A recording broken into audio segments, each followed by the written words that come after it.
Hi YouTube, MTG Photography here.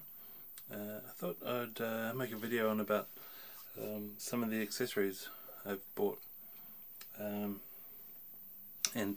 found that they weren't very useful, didn't really suit me, and I thought I'd share them with you. Perhaps you might not find them very good either. First of all, we have the Canon eyepiece. I should probably say that I've got a Canon 550D. It's a crop sensor camera, and I found that initially I found the eyepiece very far back, and I found it difficult to look through the eyepiece. So I bought this thinking that it might help a little bit, but it actually affects the optics quite a bit when you look through the viewfinder with it. Things look much further away and more narrow. So after a while I found taking it off it was much better, and as my technique improved I didn't need it. Next we have the remote control. It's not a Canon brand one, they cost about £5, and the problem I have with it is that it didn't seem to work over about 5 feet. Certainly in the daylight, so I didn't use it very much. Next, a Canon case. The problem with this is it doesn't offer much protection. It's all very soft, but my biggest problem is it doesn't fit with my lens.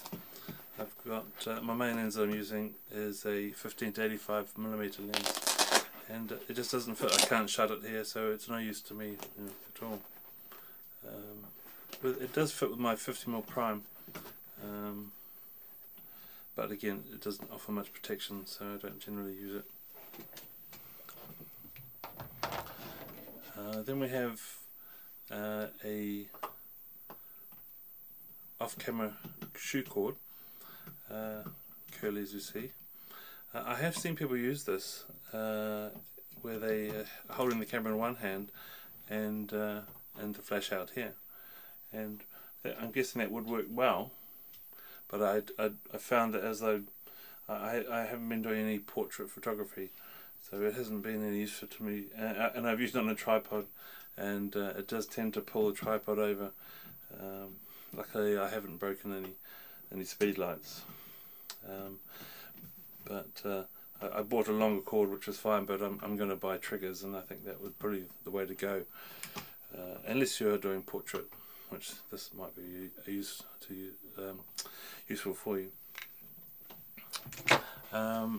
Also I bought a screen protector, and I had it on for well over a year, and I finally realised that it was making the LCD screen too dark, so I took it off.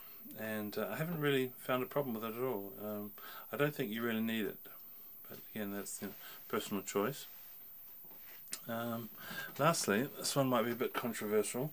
You'll find a lot of people say that when you start out you should get a 50mm prime, and I bought the 1.4 sorry, the 1.4 f-stop,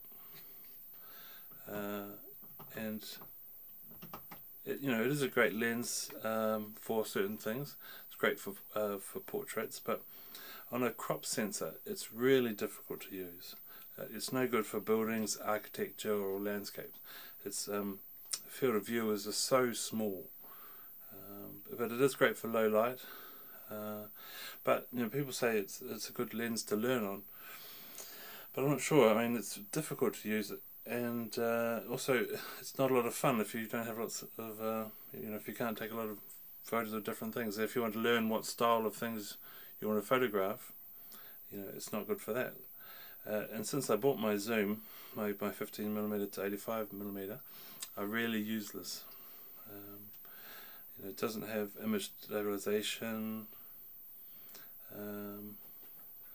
but in certain circumstances it is good, and if you do portrait photography it would be good for that, and low light as well.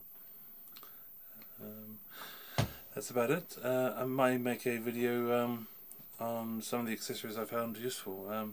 send me any comments and tell me if any things you've bought that you haven't found useful. Goodbye.